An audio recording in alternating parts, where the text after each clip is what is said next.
Another day, another basketball stories na naman ang pagkukwentuhan natin. At ngayon nga ay pag-uusapan natin ang latest injury update ng Minnesota Timberwolves kay Anthony Edwards at ang preview ng Game 4 sa pagitan ng Los Angeles Lakers at Houston Rockets.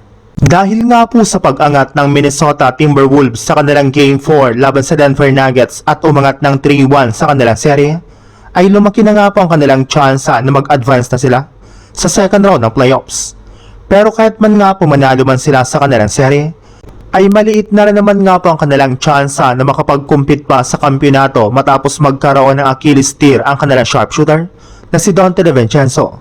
Dahil nga po dyan ay inaasahan nga po na hihina ng gusto ang kanilang opensa.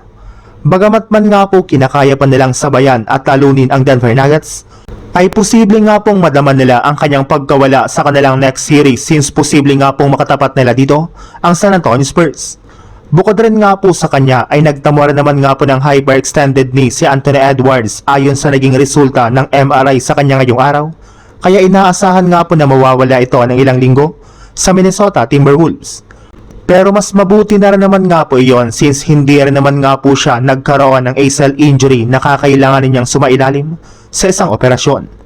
Sa ibang balita naman, bago pa man nga po magsimula ang Game 4 ng Lakers at Rockets, ay inanunsyo na nga po ng Lakers na nakalista na nga po dito bilang questionable ang kanilang batang player na si Austin Reeves.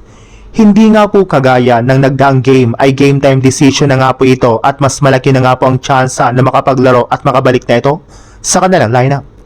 Habang pagdating naman nga po sa Houston Rockets, nakalista na naman nga po bilang questionable rin ang kanilang superstar na si Kevin Durant. At bagamat man nga po inaasahan na makakapaglaro na ito sa kanilang lineup makalipas ang kanyang pagkawala sa Game 3, ay inaasahan pa rin nga po na magiging limitado ang kanyang galaw sa loob ng court since dalawang klaseng injury nga po ang tinatama nito ngayon sa kanyang pangangatawan. Kabilang ng pagkakaroon nga po niya ng bone bruise sa kanyang tuhod at ang ankle sprain. Sa madaling salita, hindi nga po maipapakita ni Kevin Durant ang kanyang 100% na lakas sa Game 4 lalo pat wala nga po siya ngayong lateral movement.